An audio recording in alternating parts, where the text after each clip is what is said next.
First one, liberalization. The economic reforms that were introduced were aimed at liberalizing the Indian business and industry from all unnecessary controls and restrictions. So if India is eliminated that unnecessary controls and restrictions, automatically that other company, which means other government's company, other countries company, can come and start and run the companies in India. They signaled the end of license permit quota raj. Before and all, so many restrictions. So license permit is essential, quota raj is essential, but now all are eliminated, which means liberalized. Whoever wanted to start and run the company, you can start and run in India. Even the FDA also permitted in India. So liberalizations of Indian industry has taken place with respect to. So what they are liberalizing in India, abolishing licensing requirement in most of industries except a short list. So no need of any licenses, you can start and run the industries in India. So which means abolishing license requirement and freedom in deciding the scale of business activities. No restrictions on expansion or contraction of business activities. So freedom in deciding the scale of whether it is small scale or micro scale, medium scale or large scale industries. So depends upon that company holder or owner. They can start and run in India. No restrictions of expansion on expansion of an industry. If medium scale industry wanted to diversify or expand their industries up to large scale industry, no need to follow any rules and regulations. They can diversify it and they can expand their own industries. Then removal of restrictions on the movement of goods and services. Before and all, from one state to other state, from one place to other place, so many restrictions was framed by India and their rules and regulations also. But now it is removal of restrictions on the movement of goods and services. So especially for some goods, so many restrictions was there in India. So it's a tobacco oriented. You no need to product. You no need to produce this kind of good, manufacture this kind of goods. But now it is liberalized. Not only that kind of items, many goods. Freedom in fixing the prices of goods and services in India. So depends upon their goods, products. They are fixing their prices. But till today, our farmer cannot fix their uh, products price. That government only will fix. Else, instead of government, some private hand who is holding whole like wholesaler, they will fix the prices. So that is the embarrassing moment. It's going on in India at present. So you people, if you become a great legend tomorrow, you just try to change these kind of systems in India. Freedom in living, sorry, reduction in tax rates and lifting of unnecessary controls over the economy. You know, no tax free, no taxes in India. In industrial estate. So India is giving a land, especially it is an industrial estate. They are freely they are giving electricity facility and water facility, and no need to pay any taxes into the Indian government. That whoever wanted to start and run the business in that places, industrial estate, and India is ready to give some subsidies and bounties also, and some gifts also for the industry, and very cheap laborer, which means cheapest cost they can give, right? Isn't it? Especially that backward region of India, eight states, as I told you already. Assam, Arunachal Pradesh, Nagaland, Manipur, Mizoram, Tripura, Chhattisgarh, Uttaranchal, eastern, northeastern region of India. If you started and run the business, so you can enjoy more benefit. That place is only were occupied by East Indian Company before, but now India gave free hand for that. Whoever wanted to start their own company there, you can start. And taxes and all, entirely it is reduced. First 5 years you don't need to pay any taxes. And simplifying procedures for imports and exports. Import and export procedures are very biggest one. First ever they have to get the order and whether it is available or not, and letter of credit have to be sanctioned by the banker, and importer will be opened by a letter of credit, and everything will be scrutinized by Exim Bank, Export Import Bank. So many procedure was there before. And not only this, nowadays it is at present what we are having this, I told you. And apart from that, many restrictions like government to government they have to get the permission, and many boards also especially they have framed, and many exports were prohibited in India, and many imports also prohibited in India, but now it is liberalized.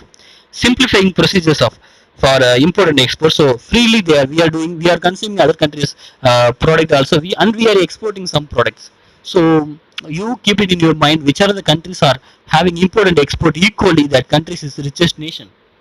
And but India is consumptions are more because most populous country, we are consuming more and more items from different kinds of countries.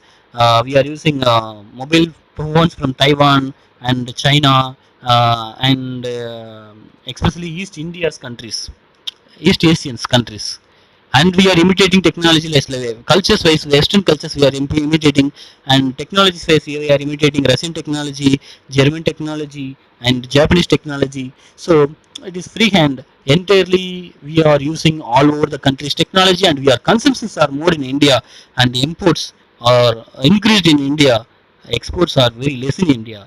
If people after studied, if you wanted to have any idea to export uh, to start and run the export oriented industries, it is welcoming one in India. And at present India is living tax free export system in India, greatest one. When we are exporting more goods to other countries, India welcoming that.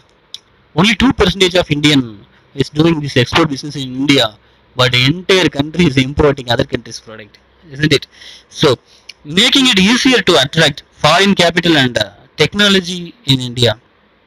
We are imitating foreign technology, and that foreign capital comes to India. That is FDI, foreign direct investment, and so these all are liberalization, which means free hand. And privatization, the new set of economic reforms aimed at giving greater role to the private sector. New set of economic reforms, which means after 1991, we liberalized the rules and regulations, and we gave to the private hand, and worldwide industries we permitted to start and run the industries in India, which means globalization. So we did favor for our nation in the nation building process, and a reduced role to the public sector. So before and all, very important industries holded by only public sector, and consumable industries only given to private hand. But now all the industries, almost all the industries given to the private hand. Make in India movement and 1991 reforms, that privatization, if public did disinvestment, which means 51, if we take any one company, so in that company 51 percentage of shares holded by public company, that company will be called as public company. If that public company don't want to continue with that 51 percentage, if they are reducing their equity shares, in this sense, public company holded only 49 or 48 or 40 something, and remaining shares above 51, above 50 is holded by private company. So this is privatization. So public they don't want to continue in that organization, in that company. So in this sense, private wanted to hold it voluntarily. They will come. So we are relaxing so many rules and regulations, restrictions against private industry. We have already, but it is relaxed now. So private voluntarily they coming and acquiring the business, and they wanted to run in India. But we people favor for the nation, and for us our Indian economy have to grow, and unemployment should be reduced, and easily available product to be available for all over, all the Indians have to enjoy, and they can use that raw materials and the cheap laborers and everything. We are giving industrial estate also, so many bounties, subsidies will be given by India to private. So the Indian planners, great thinkers in India, they planned to grow our nation. For that they did this privatization. Now almost all the industries, like even education also private holded, hospitals also private holded, and all the consumable items are holded by private industries in India. So whatever the product you wanted to use, you can. But 7 PSUs in India, that Sail Gale, so likewise Navaratna, Triratna companies we still having. But apart from that, many industries are holded by private in India, and biggest richest man They wanted to start and run the industries in India all over the world. They voluntarily they are coming and starting the industries in India with the help of making India movement, that you know, because in India that production cost is very low, and easily they can make profit because consumptions are more. So in this sense, that private sector easily can get their invested money, and apart from that also they can get us a profit money from India, because that much market in India. And that Indian planners, what they planned about India, that sick or loss making units, if we given to private hand, that private can hold and run successfully, that loss making unit also will be converted into profit making unit with the help of private hand only, because public sector's motive is service motive, but private motive definitely it will not be service motive. They wanted to enjoy some profit, so they will do. And they won't treat the labor like public sector units, and salary will be very, very much reduced to compare with public sector units, that you know. But demand will be equalized in India. Basically our Indian economy is depends upon mixed economy, both public and private together have to join and contribute to the people. So these both private and public should satisfy our Indians. Third very important item in 1991 reforms industrial revolution is globalization. Already we have discussed privatization and liberalization. It is a globalization beyond a nation. Beyond a nation. It's a world economy. Before 1991 reforms, government very strictly followed all the rules and regulations. So there is no import, which means very less import and very less output, which means very before it was very less imports and very less export also, but now that three important rules are relaxed. It's a gateway for globalization. That 1991 reform is a globalization's gateway.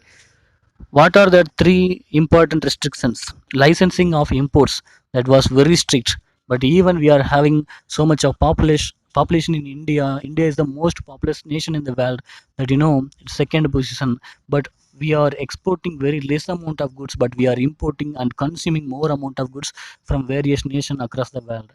So India decided to restrict and strict so many rules and regulations they have initiated against imports, but now it is relaxed.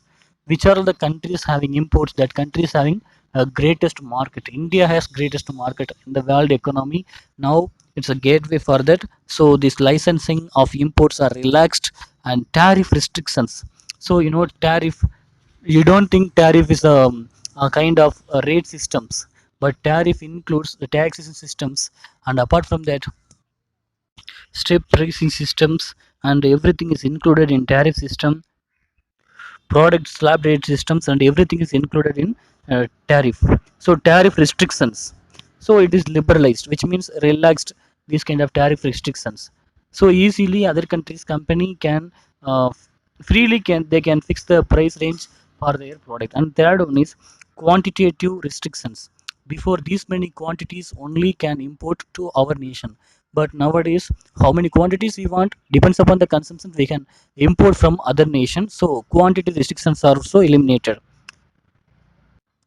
Globalization involves an increased level of integration and interdependence among various nations of the global economy. Like one man is the world citizen.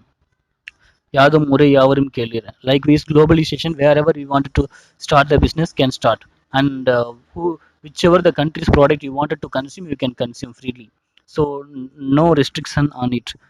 So here the country need not depends upon other country. So you take India.